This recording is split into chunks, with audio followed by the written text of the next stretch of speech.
NEET exam एक बार फिर paper leak हुआ और परीक्षा रद्द कर दी गई। 22 लाख बच्चों ने दिन रात मेहनत कर कर ये एग्जाम दिया था। आज सवाल इस बात का है कि जो उनके माँ बाप ने खर्च किया कोचिंग पर या परीक्षा जाने पर, जो मेंटल ट्रॉमा इन 22 लाख बच्चों पर हुआ होगा, उसका जिम्मेदार कौन है।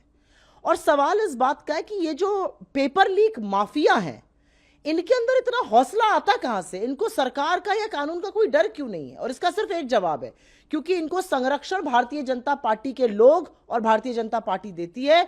उनके भाई बंधु सखा यही सब पेपर लीक कर रहे हैं। असलियत यह है कि आज धर्मेंद्र प्रधान को अपने पद पर बने रहने का कोई नैतिक अधिकार नहीं है। सारे बीजेपी वालों के बच्चे तो विदेशी यूनिवर्सिटीज में पढ़ते हैं। देश के बच्चों का भविष्य चौपट हो, वो मेंटल ट्रॉमा से गुजरे, उनके भविष्य पर संकट आ जाए, इससे उनको क्या। प्रधानमंत्री की जहां तक बात कर लो, बच्चों का भविष्य चौपट हो रहा है, होता रहे। वो हिदायत देते हैं और फिर काफिला में रोड शो करते हैं, वो हाथ हिलाने के अभिवादन करते हैं। बच्चों के साथ कितना बुरा हो रहा है। जो 22 लाख बच्चे जिस मेंटल ट्रॉमा से गुजर रहे हैं, उनके आगे जो अनिश्चितता की स्थिति है, उस पर बहुत बड़ा सवाल है। और हम एक एग्जाम बिना पेपर लीक के नहीं करा पा रहे हैं और हम विश्वगुरु बनने का दावा करते हैं। मतलब कितना फर्जीवाड़ा है इस सरकार में। मेरा I am very very disturb कि उन बच्चों पर क्या बीत रही होगी। मेरे खुद के कितने जानने वाले बच्चे हैं जिन्होंने एग्जाम दिया और ये आशा थी कि उनका सिलेक्शन हो जाएगा। अब फिर से वो पूरा रिगमारोल, वो सारी चीजें, मुझे बहुत दुख है इस बात का। No, I'm extremely disturbed with this. The fact that the NEET paper has not been leaked for the first time. This has happened repeatedly.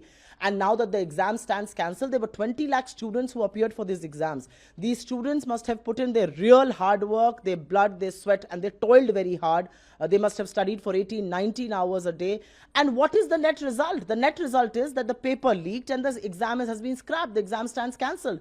Their parents must have spent money. They spent money while traveling to appear for these exams. And the net result is zero. They are back to square one. Now, we don't know when that exam will be. Will that be without a paper leak or no? The reality is, can this government not get one exam done without a paper leak? I mean, what business does Dharmendra Pradhan have to be in that office? He should resign on moral grounds, if nothing else. His own children are studying overseas, much like the other BJP leaders.